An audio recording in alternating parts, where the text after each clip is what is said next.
10h49, estamos de volta.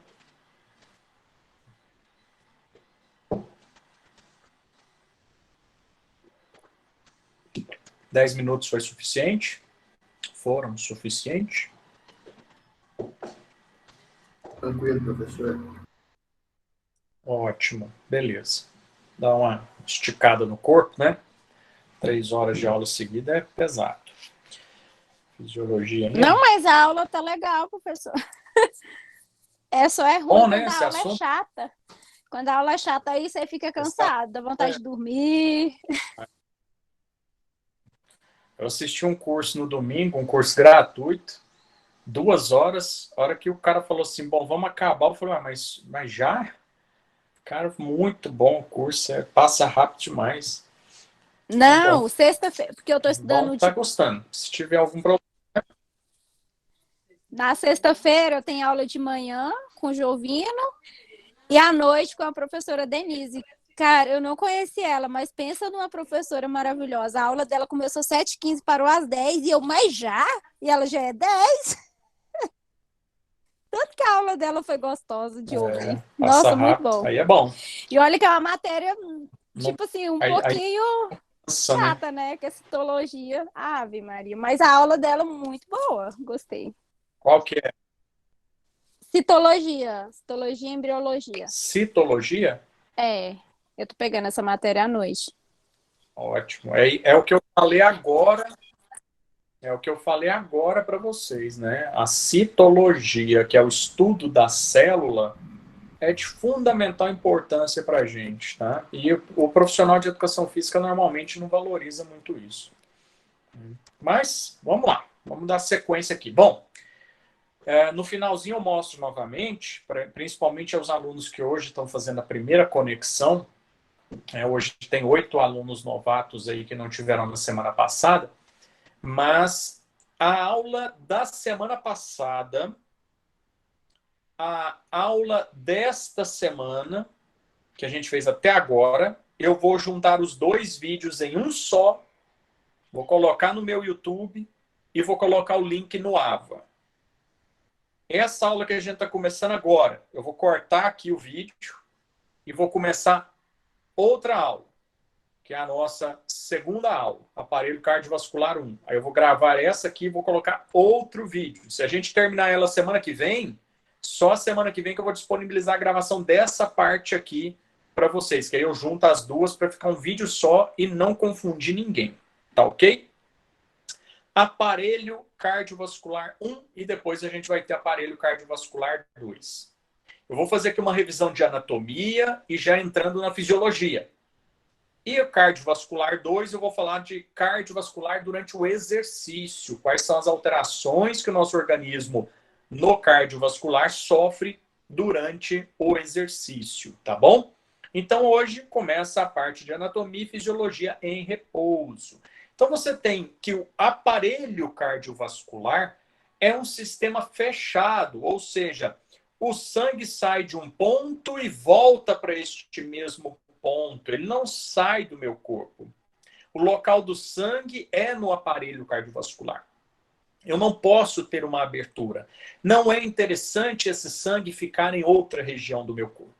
Tá? Não é interessante esse sangue ficar próximo à minha articulação, próximo ao meu músculo, e sim dentro de um vaso sanguíneo, um vaso que transporta esse sangue, ou do coração, que é a bomba contrátil, uma bomba que contrai e joga o sangue para esses vasos, tá bom? E os humores que nós temos, que são o sangue e a linfa, né? Por isso você escuta falar que uma pessoa está mal-humorada, vem daí. Uma pessoa mal-humorada, ela está carregada no sangue dela de toxinas. Então ela fica mal-humorada. O humor dela não está com uma qualidade tão boa. Quando você tem hormônios adrenalina, quando você tem hormônios do prazer, né? Acetilcolina, noradrenalina, epinefrina no seu sangue, e que o seu corpo recebe isso, quando o seu sangue está com oxigênio, quando o seu sangue está com água, quando o seu sangue está equilibrado, você fica de bom humor.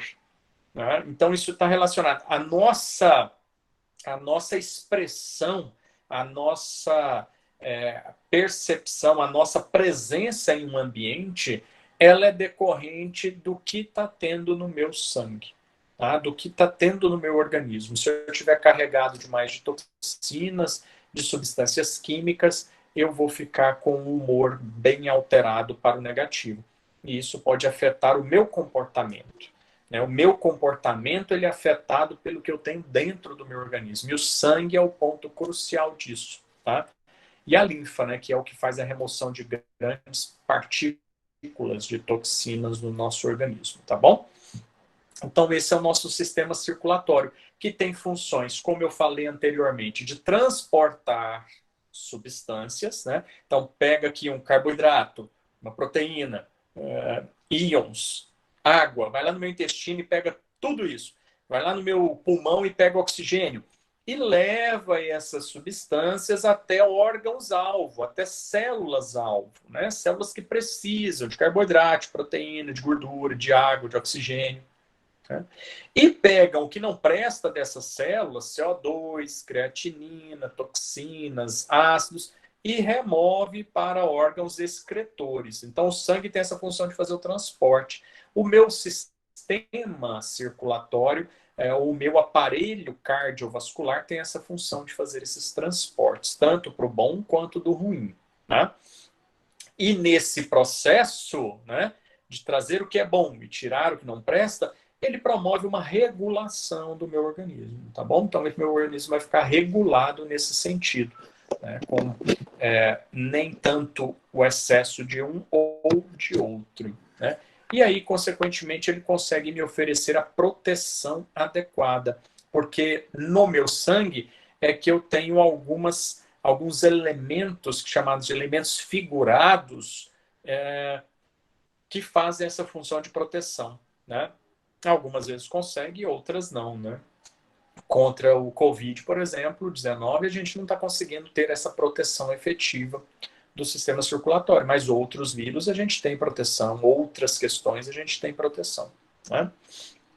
O sangue, né, que vai transportar tudo isso, que vai proteger o meu corpo, ou levar coisas para proteger uma célula específica, para regular o meu organismo, esse sangue ele é mais denso que a água, ele é mais viscoso que a água. A água ela é líquida, se eu pegar a água aqui na mão, ela escorre, eu não consigo segurá-la. Mas se for o sangue, não, ele vai formar uma gota, essa gota vai esticar, porque ele é mais denso, ele é mais viscoso. Né? Apresenta uma temperatura aproximada de 38 graus Celsius. Né? Então, internamente, a temperatura do núcleo do meu corpo é de 38 graus Celsius. Tá bom?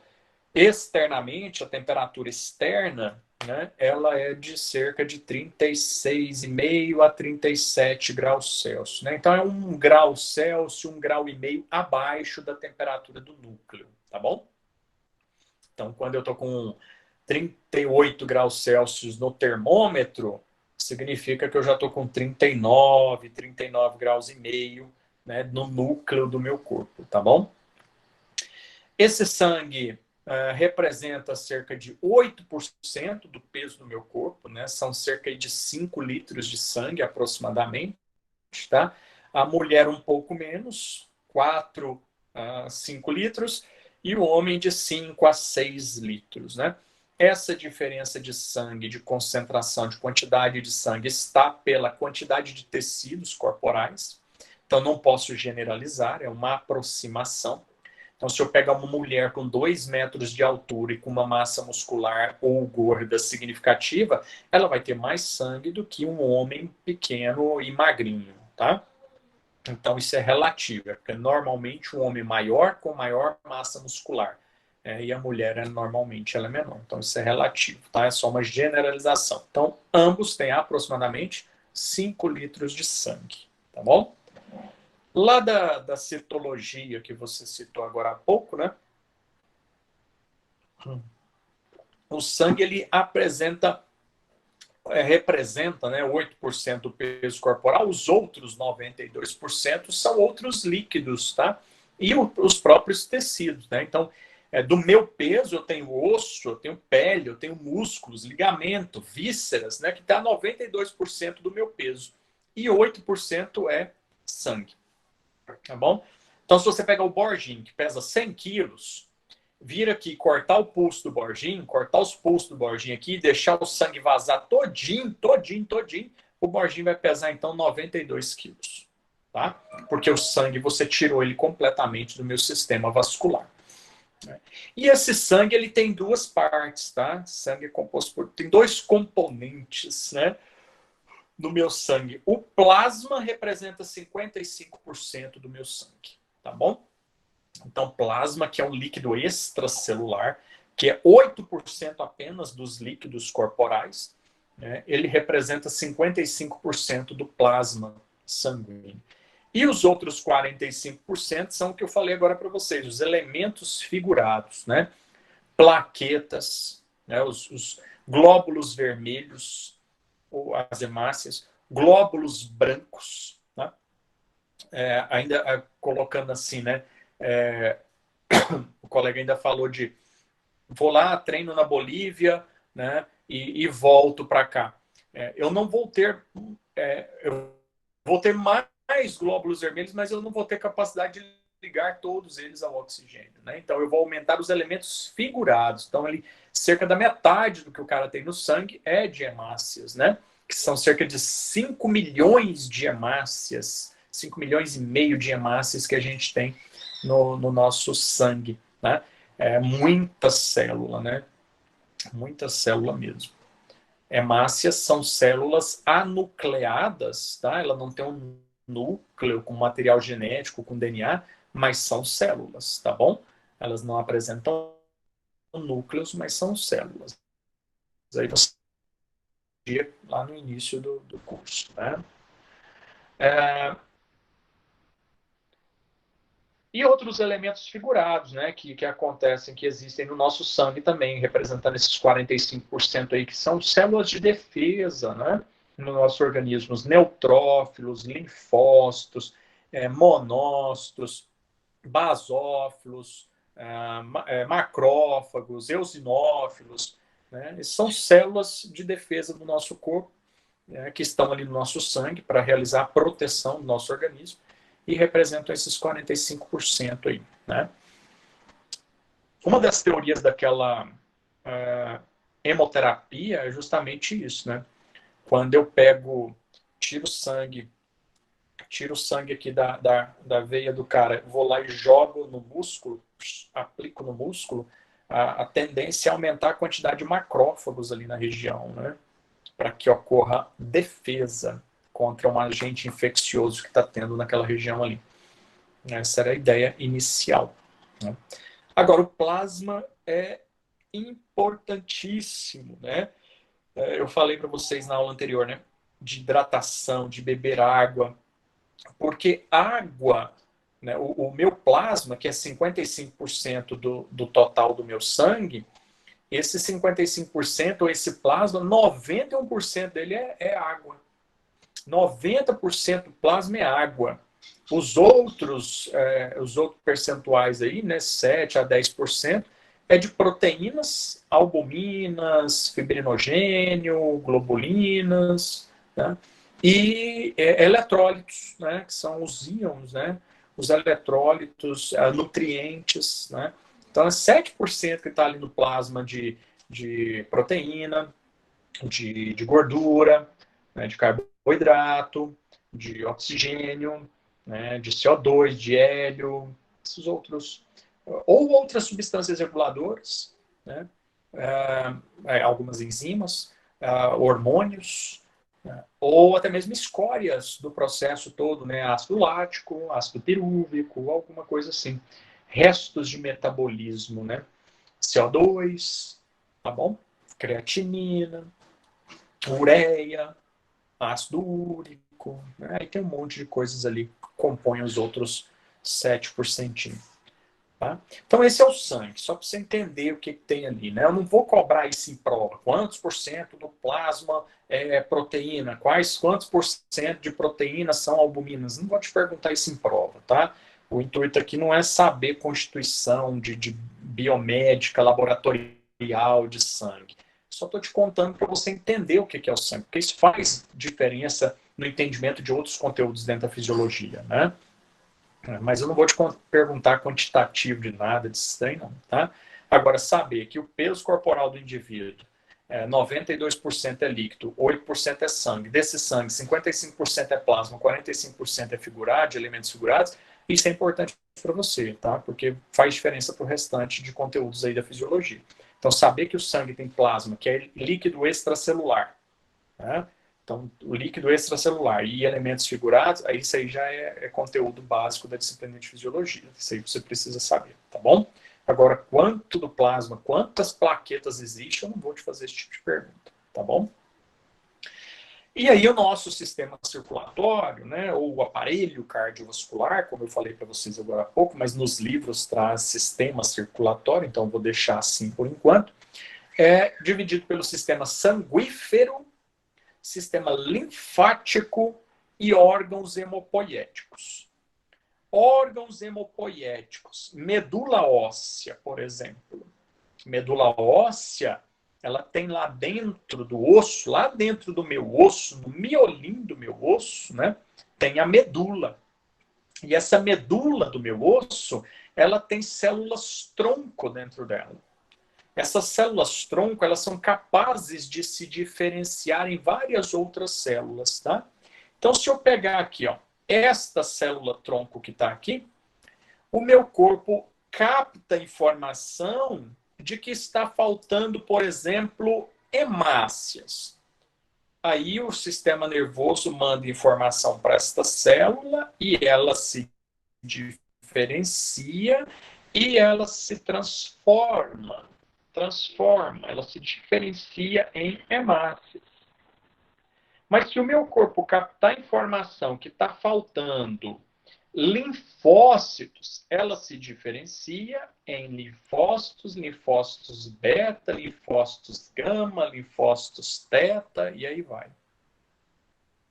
Se o meu corpo identifica e fala que está faltando basófilos, ela se diferencia, sofre estímulo, em vez de transformar em hemácias, ela se diferencia em basófilos, ou em eosinófilos, ou em neutrófilos, que são elementos figurados, ou plaquetas. Então, a célula tronco que eu tenho na minha medula óssea, ela é capaz de se diferenciar em elementos do meu sangue. Não em fio de cabelo, em massa muscular, em célula muscular. Mas essa célula tronco da minha medula é capaz de se diferenciar em elementos do meu sangue. Plaquetas, glóbulos vermelhos, eosinófilos, basófilos, linfócitos, eosinófilos, monócitos, neutrófilos. Tá ok? Então, é um órgão hemopoético, ou seja, ela fabrica sangue. Ela faz sangue. Então, quando um vaso sanguíneo, ele entra no meu osso ali, ele capta essa informação e leva de volta para o meu organismo. Tá? Pega essa célula nova e põe no sistema circulatório de novo. Então, a medula óssea tem essa função. Então, se eu tenho um problema, tá? É muita citologia aqui, viu, Raiane? Então, se eu tenho um problema no meu sangue, se eu tenho um câncer no meu sangue, né? Se eu tenho um câncer no meu sangue, a minha medula óssea ela pode não estar produzindo adequadamente as células sanguíneas.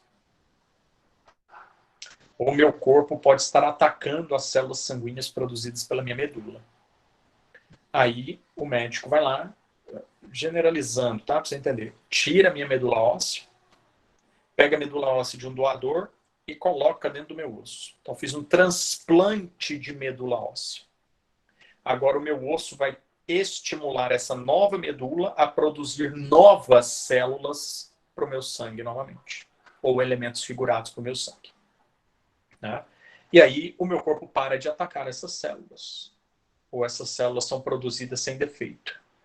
E aí eu saro, aí eu fiquei curado do câncer, tá bom? De sangue. Baço, função hemopoética, pega hemácias velhas, hemácias defeituosas e destrói elas, quebra essas hemácias, tá bom? O timo também, da mesma forma, tá? Tá ok, meu, sem problema, tá bom? Então, o timo também tem essa função hemopoética, né, de produção de sistema de defesa, de células de defesa do nosso organismo, tá? Sistema linfático, vasos linfáticos, tonsilas, linfonodos, né? Então, olha só, são também sistemas de defesa, tá? Toda vez que entra um agente infeccioso, os meus linfonodos, eles incham. Fica com aqueles buracos, aqueles caroção, assim, ó, na região do pescoço, né? Então, quando você está com a garganta infeccionada, né, a tonsila palatina, que o povo chama de amígdala, né, a tonsila faríngea, né, quando ela fica grandona, porque meu corpo está combatendo um agente infeccioso. Eu tenho gânglios linfáticos nas axilas. O timo fica aqui, ó, no adulto, alguns chegam até a desaparecer, né? Virilha, tem um monte de linfonodos inguinais, né, na virilha do indivíduo. Esses linfonodos, eles fazem justamente, né, a captação desse órgão, desse agente infeccioso para tentar fazer com que ele pare a sua ação de infecção, tá bom? Então, esse é o sistema linfático, tá? Os linfonodos, os vasos linfáticos, as tonsilas, né? Tonsila faríngea, tonsila palatina, né? Adenoide, que o povo chama de adenoide, é quando a tonsila faríngea, ela inflama, aí o cara não consegue respirar direito, né? Quando é a tonsila lingual, né, é a amígdala. Aí o médico quer ir lá e tirar a sua amígdala para ela parar de inflamar. Mas se ela está inflamando, gente, é porque ela está agindo contra agentes infecciosos. Se você não tiver ela mais, o agente infeccioso vai entrar no seu organismo. Tá? Agora, se pode ou não pode, se deve ou se não deve, siga a opinião do médico. Se você não quer, ou se você acha que a opinião dele, aquilo que ele falou, não está coerente, peça a opinião de outro profissional. Vasos sanguíneos, né, pessoal? Importante a gente entender a diferença entre os vasos sanguíneos lá que a anatomia colocou para a gente, né? Então, você tem aí, aqui do lado de cá, do lado de cá, você tem uma artéria, tá? Essa de rosa aqui, ó, é uma artéria, tá bom? Acho que eu deixo, tá escrito aqui no slide, ó, artéria. E do lado de cá, ó, uma veia. Tá? Toda vez que você ver vermelho e azul em um livro de anatomia ou fisiologia, significa que a artéria transporta sangue sob alta pressão e a veia transporta sangue sob baixa pressão, tá bom? Então, quando você e vermelho, ela fica vermelha porque ela está transportando sangue arterial. E azul quando transporta sangue venoso. Qual é a diferença básica, primordial para a gente aqui na fisiologia entre artéria e veia? Essa parte aqui, ó. Tá vendo essa parte que eu estou passando o laser point aí? Esse pontinho de laser? Essa camada aí chama túnica média. É músculo. Músculo liso. Involuntário. Eu não controlo. Olha a túnica média, esse laranjadinho aqui, ó, da veia. Fininho. Enquanto da artéria é uma túnica média, um músculo mais grosso, mais forte. Então, quem transporta sangue com mais pressão? A veia, que tem um músculo fininho, ou a artéria, que tem um músculo mais espesso? A artéria. Né? A artéria transporta sangue sob alta pressão, porque quando aquele músculo da artéria contrai, ele aperta o sangue corre com muito mais força. Por isso, o médico verifica se nós temos pressão arterial. Qual é a sua pressão arterial, Borginho? A minha pressão arterial ela é 110 por 60, 110 por 70, algo assim. O que isso significa, Borginho? Significa que quando a minha artéria contrai, ela exerce 110 milímetros de mercúrio de pressão. Quando ela relaxa, ela está exercendo 60 ou 70 milímetros de mercúrio de pressão. Então ela fica 11 por 7, 11 por 7, 11 por 7, 11 por 7. Captou a ideia do que é a pressão arterial? Quando esse músculo que você está vendo aqui, espesso, forte, da parede da artéria contrai, ele pressiona o sangue.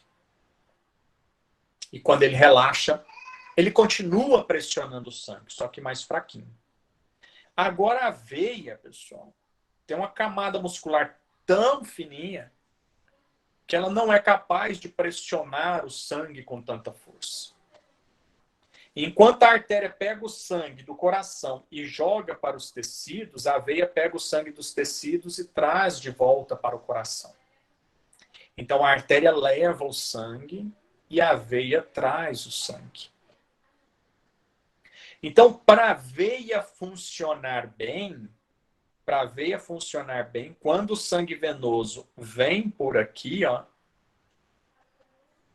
ele não consegue ser pressionado pela veia. Quando ele sobe essa seta aí, ó, ele não consegue ser pressionado pela veia.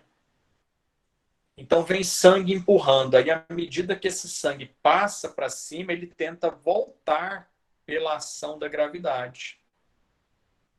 Ele tenta retornar. Só que aí, nesse ponto, pessoal, existem essas válvulas aqui, ó. Se chama válvulas venosas. Essas válvulas venosas têm a função de impedir que o sangue desça na veia. Então, o sangue sobe, a hora que ele tenta descer, ele para na válvula. Sobe, a hora que ele tenta descer, ele para na válvula. Então, a veia tem várias válvulas dessa. Várias válvulas. Então, o sangue vai subindo, subindo, para, subindo, para, subindo, para, subindo, para. Ele não desce novamente. Já a artéria, como a parede muscular ela é mais forte, eu não preciso dessa válvula. A parede muscular contrai e empurra o sangue onde precisa, tá? O fato da luz ser mais estreita na artéria também influencia a pressão?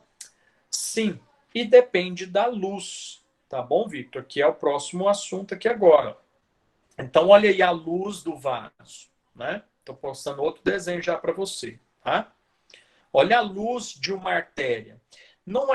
Ela é maior, mas não é tão maior assim, dependendo da distribuição, tá bom? Então, se aparecer aí para você, vai ter uma parte de artéria e uma parte de veia. Uma parte vermelha de artéria e uma parte azul de veia. O que eu estou querendo te mostrar com isso aí? Aqui, ó, o raio interno de uma artéria, ela é menor, não é tão menor assim do que de uma veia. Tá?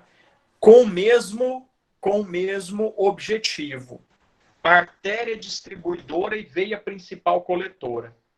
Então, quando eu tenho uma artéria distribuidora, que é a principal, por exemplo, a artéria aorta e veia cava, quando elas são correspondentes em espessura, você vai ver que não é tão diferente assim, é um pouco, milímetros de diferença, mas isso ajuda com quando a luz do vaso é menor, né? Quanto ao canal do vaso é menor, maior é a pressão, né?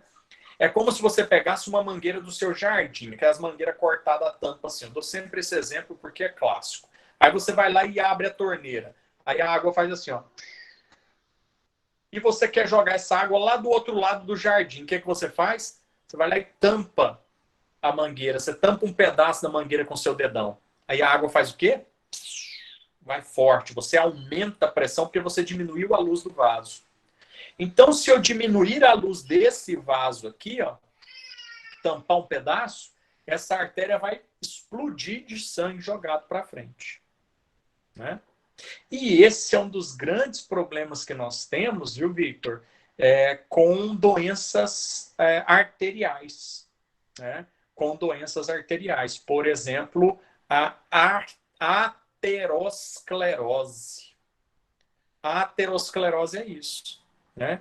Eu tenho um vaso sanguíneo e esse vaso sanguíneo ele é obstruído por gordura. Formam placas de ateroma dentro da artéria. Placas de gordura acumulam dentro da artéria, né? E aí o que acontece? A luz do vaso diminui. Então o sangue que passava por todo esse processo ali, ele só pode passar por aqui agora. Tá bom? Agora o outro parte ali de vermelhinho está tampado de gordura. Então diminuiu o tanto de sangue que pode passar por ali. Então aumenta a pressão desse sangue na parede da artéria. E isso vai danificando a parede da artéria, né? Ela vai ficando fraca, aquela parede muscular começa a se cansar, ela vai ficando fraca e ela pode dar uma estouradinha, né? A gente chama isso de aneurisma. Então tem aqui uma artéria, tá bom? Aí o que acontece com essa artéria? Ela faz uma bexiguinha assim, né? Ou seja, aquela parte ali da artéria, ela ficou tão fraca, a parede muscular ficou tão fraca que agora, a hora que o sangue vem trafegando por aqui em alta pressão, ele vai bater aqui dentro, em alta pressão, tá? Ele batendo ali dentro em alta pressão, corre-se o risco, tá bom? Corre-se o risco de você rasgar, estourar a parede dessa artéria aqui, ó. E aí, consequentemente, o sangue vai fazer o quê? Vazar para fora da artéria. Vai vazar para fora da artéria. Ele vai derramar para fora da artéria, né? Ou seja, o indivíduo vai sofrer um derrame. Minha avó chama de derrame, né? Ele teve um derrame. O que aconteceu? Né? Vazou sangue para fora da artéria. Se isso acontece no cérebro, né? O cérebro, os neurônios não podem entrar em contato com o sangue, eles morrem, né? O sangue cai em cima do neurônio, assim. Então, quando o cara tem um derrame, quando o sangue cai fora do sangue, se afetar a área de movimento, ele perde o movimento. Se afetar a área da fala, ele para de falar. Se afetar a área da visão, ele pode perder a visão. E assim vai, né? Nós, da área da saúde, não chamamos de derrame, nós chamamos de acidente vascular, né? Acidente vascular. Se for no cérebro, AVC cerebral. Se for no encéfalo e a gente não sabe onde é, acidente vascular encefálico, né? Acidente vascular encefálico. Ou acidente vascular cerebral, quando é no cérebro, cerebelar, quando é no cerebelo, ou pontino, quando é na ponte, né? No bulbo, no tronco encefálico, né? Acidente vascular encefálico, vazou sangue para fora das artérias na cabeça do cara lá, né? Essa dilatação aqui, Victor, que você colocou aí, essa dilatação é chamada de aneurisma, tá bom? Essa dilatação é um aneurisma, tá? Essa dilatação aqui. Quando a parede da artéria sofre essa dilatação por perda da força da parede muscular, quando ela se danifica, isso aí é chamado de aneurisma, tá bom? Exatamente. E aneurisma, para arrebentar o resto da parede ali, né? Principalmente se a pressão do sangue estiver forte, para estourar esse aneurisma não custa nada, tá? Aneurisma dá muita dor na cabeça? Pode sim, tá, Rayane? Por quê? Porque o meu crânio, ele tem uma pressão interna, tá? ele tem uma pressão interna. E essa pressão ela é regulada pelo crescimento do meu cérebro, pelos vasos sanguíneos que ele tem e pelo líquido que tem lá dentro. Então, se eu tenho um vaso sanguíneo assim, e de uma hora para outra tem uma bolinha... Eu tô falando com a câmera errada aqui. Tá, Rayane? Então, se eu tô nesse ponto aqui, né? Eu tenho aqui um vaso sanguíneo normalzinho. Tá bom? Aí aqui por cima, ó, Rayane, eu tenho osso. Aí aqui no meio, ó, Rayane, eu tenho o líquido céfalo-raquidiano. Tem as meninges aí e tudo mais, tá? Então, no meu cérebro, eu tenho uma pressão craniana. Se de uma hora para outra, Rayane, você pega e forma uma azeitona aqui, ó. Você pega e joga uma artéria ali, ocupando mais espaço do que ela estava ocupando, né?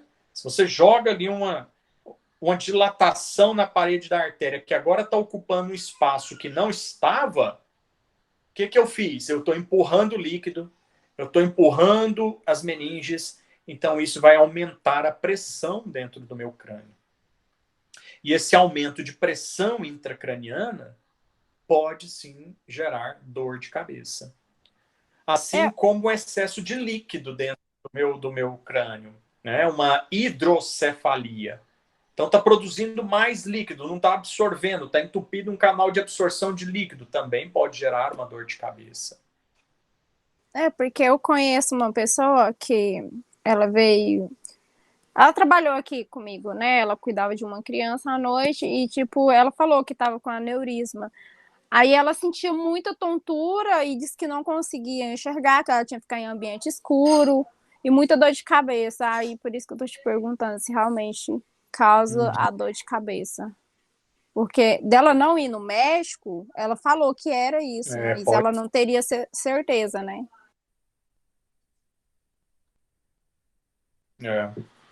Não, mas pode sim, tá? Ela pode ter dor de cabeça por conta disso. Agora, dor de cabeça tem múltiplas causas, né?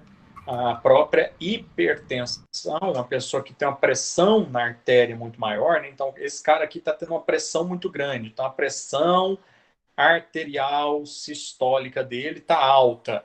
Esse cara, ele pode também ter uma dor de cabeça. Apesar da hipertensão ser uma doença assintomática, né? Ela não gera sintomas, né? Mas o indivíduo pode apresentar aí sim uma dor de cabeça pelo excesso de pressão do vaso sanguíneo, tá? Então é isso aí, viu, Victor? Então, a luz do vaso também aumenta a pressão. Quanto menor a luz, maior a pressão. Isso gera problemas, né, nesse sentido, tá? Professor? Então, deixei a organização lá da anatomia, né? O que é a artéria lá. Pode falar. Só uma pergunta mesmo aí. Um trauma assim, de impacto direto. Desculpa, também. o áudio está cortando. Só um minuto. Vou escrever então. Desculpa, o áudio travou aqui. Vou escrever a pergunta. Tá ok. Tá ok. O áudio está cortando.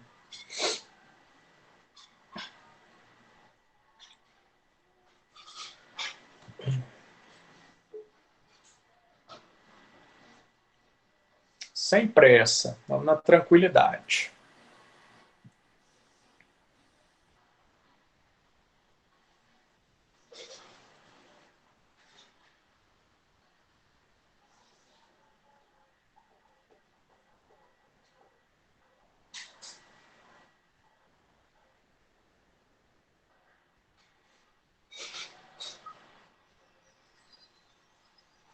Quais são as causas mais comuns desse enfraquecimento dos vasos que causam um aneurisma?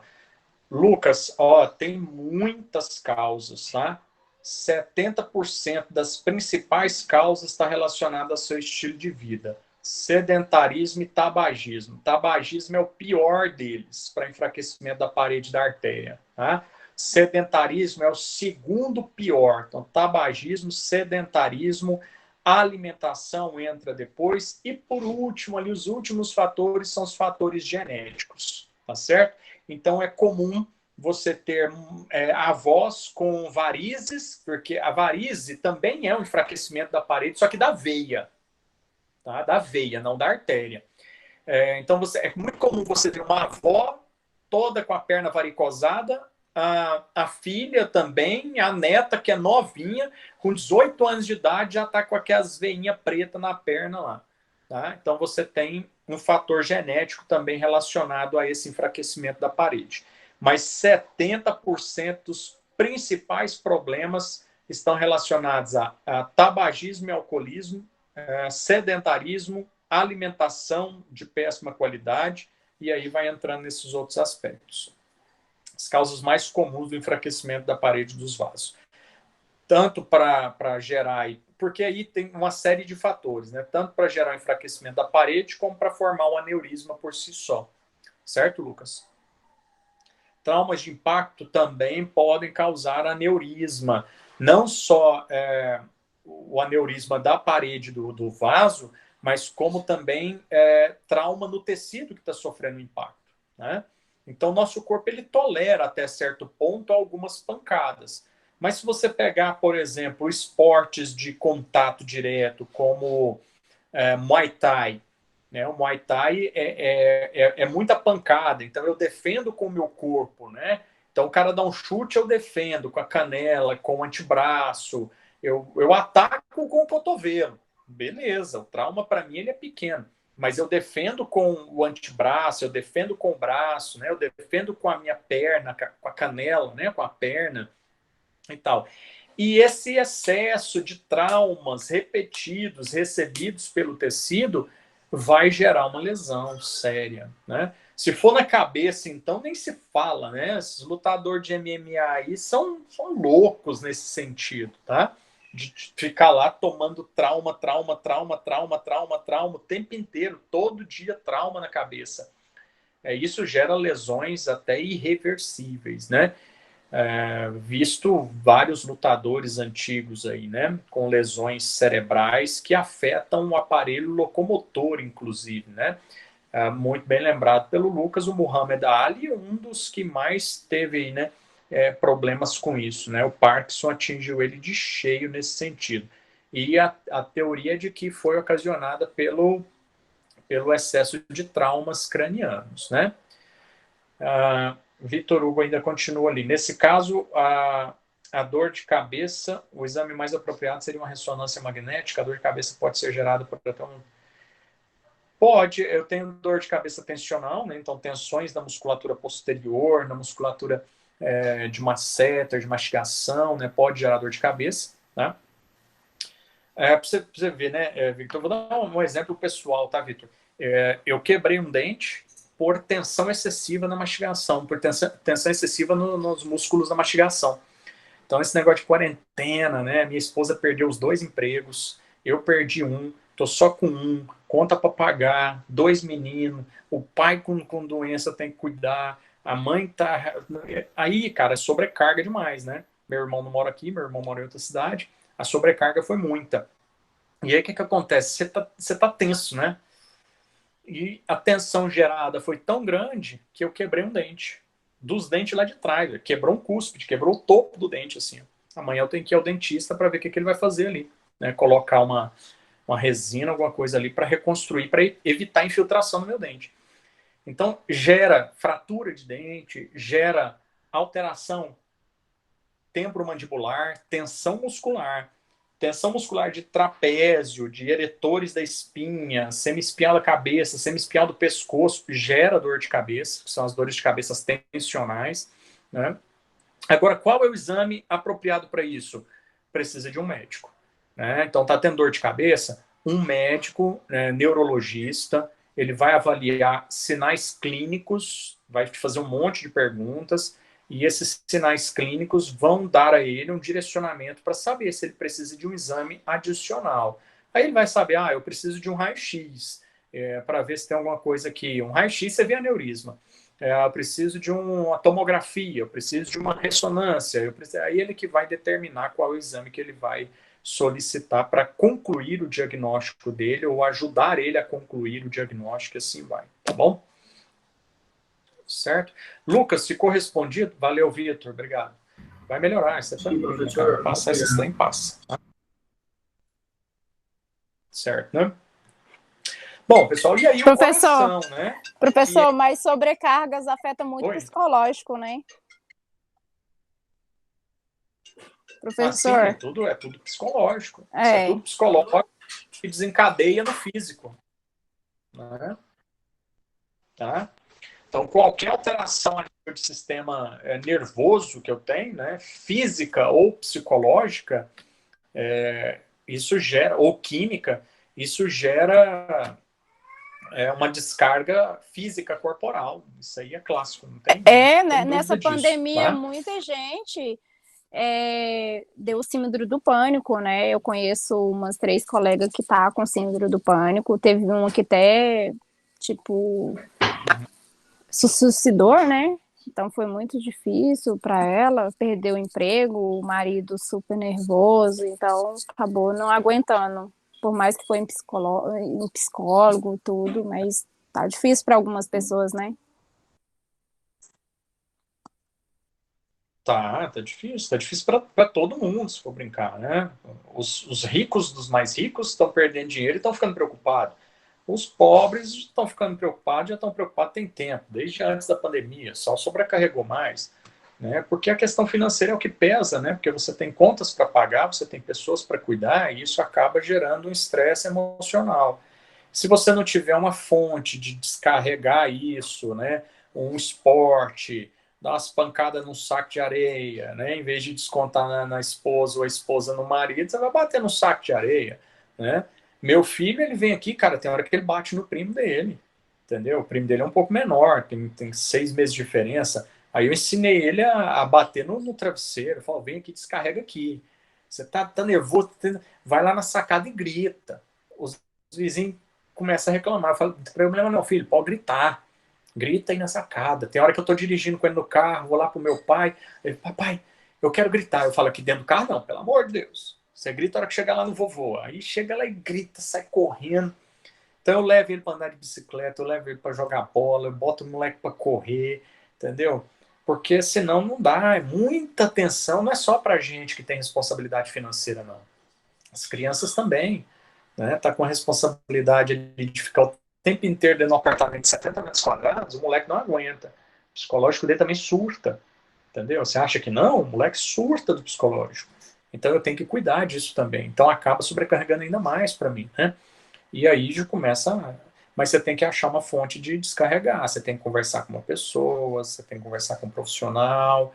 Né? Eu faço terapia semanalmente.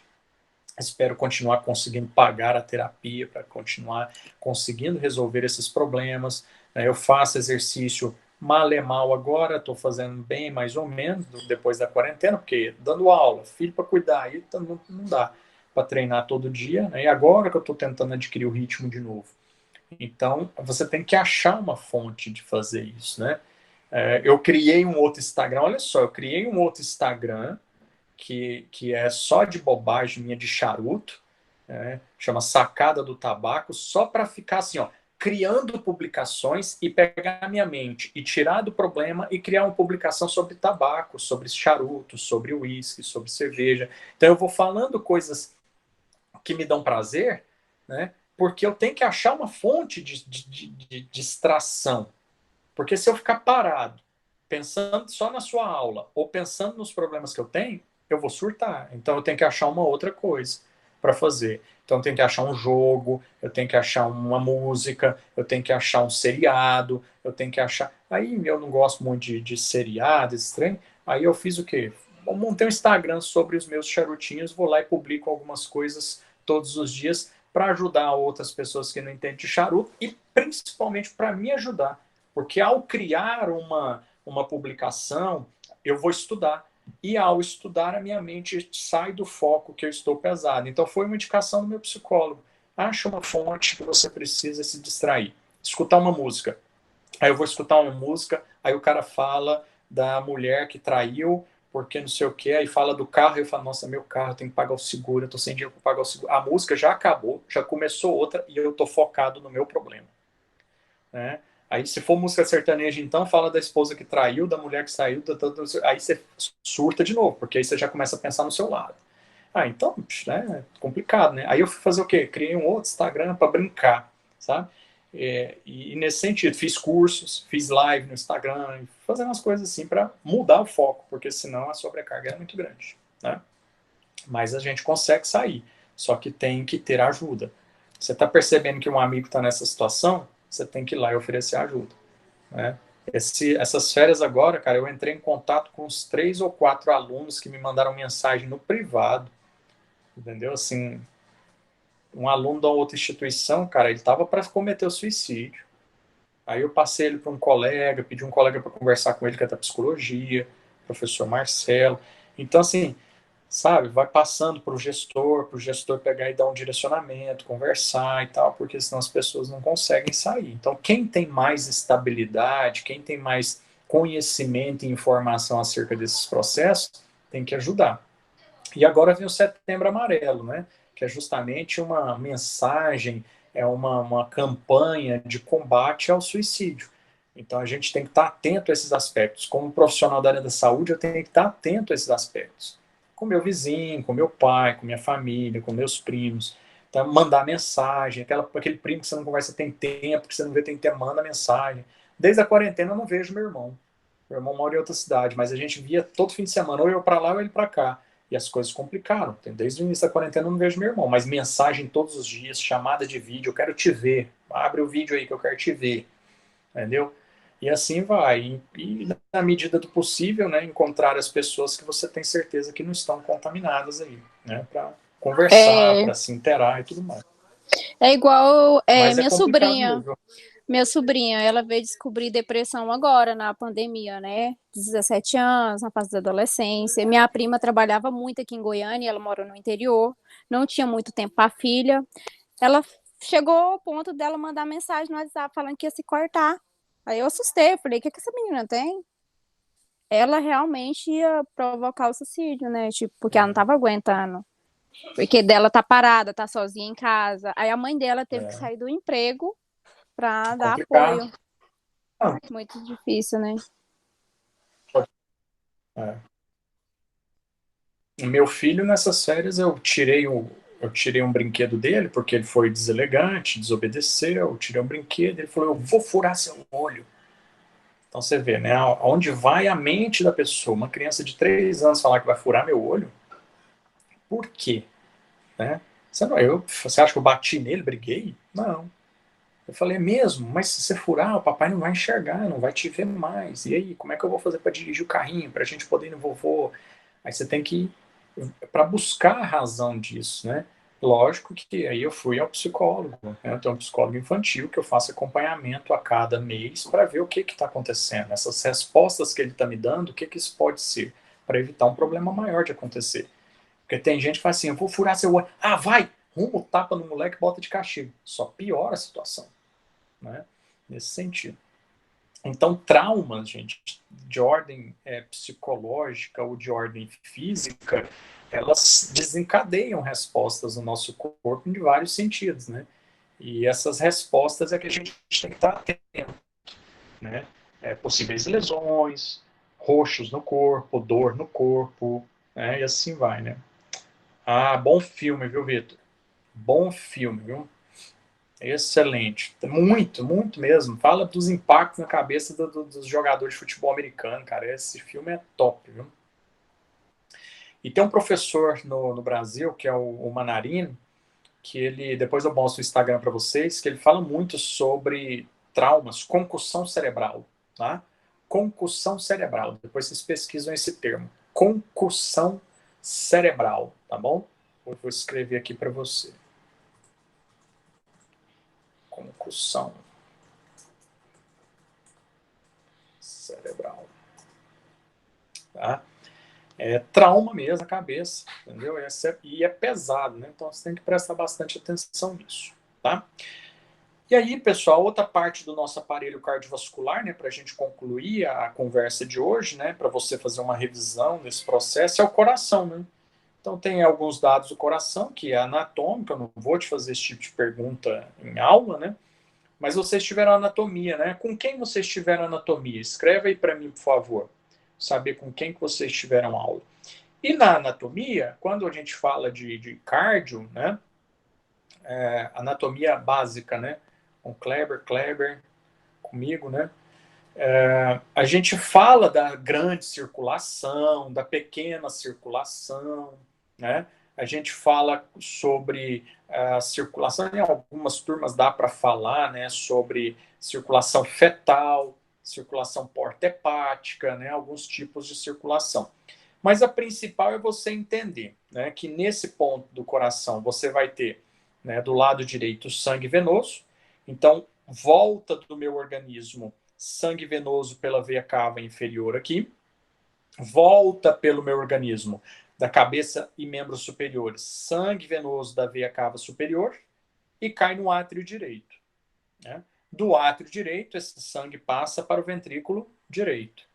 E o ventrículo direito bombeia o sangue pelo tronco pulmonar e a artéria pulmonar direita e esquerda. E esse sangue vai então para o meu pulmão. Lá no pulmão, esse sangue perde o CO2, o pulmão pega esse CO2 e joga para fora, e eu inspiro o oxigênio e esse sangue recebe, então, o oxigênio no pulmão.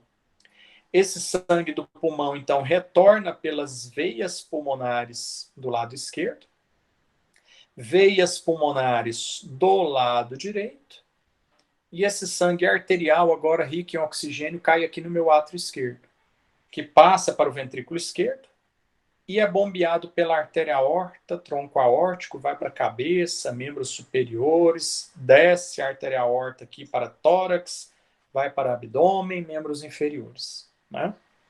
Então, eu tenho sangue venoso e tenho sangue arterial. Né? Então, eu tenho um retorno venoso e eu tenho uma distribuição de sangue arterial.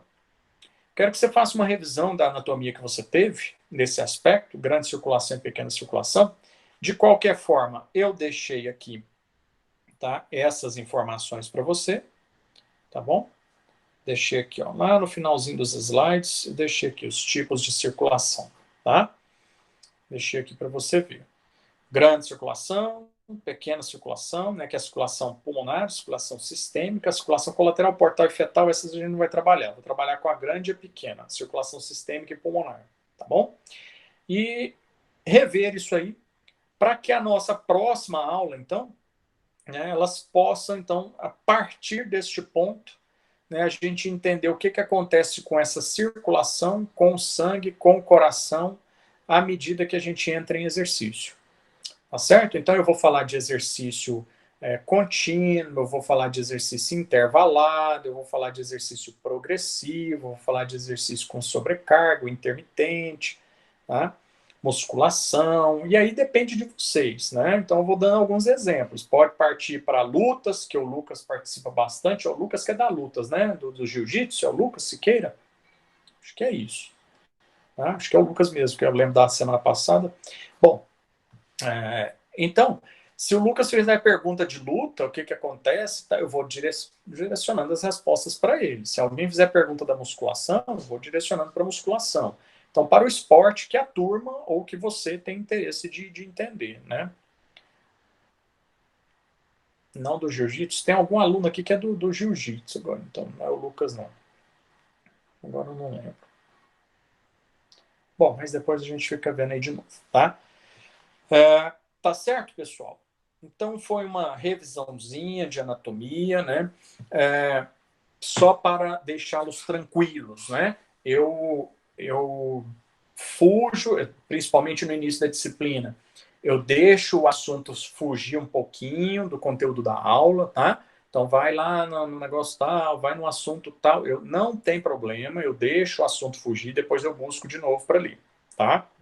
À medida que o assunto for apertando, aí eu vou ficando mais concentrado. Aí eu vou falar, olha, depois da aula eu te explico isso, mas vamos voltar ao assunto aqui. Para não te dar, não é tentando ser deselegante com você não, tá? Eu vou te responder, tá bom? Mas quando for um assunto que vai fugir demais, a hora que a disciplina começar a apertar a partir da semana que vem, que aí entra a circulação durante o exercício, o conteúdo começa a apertar para a fisiologia humana e do exercício juntas.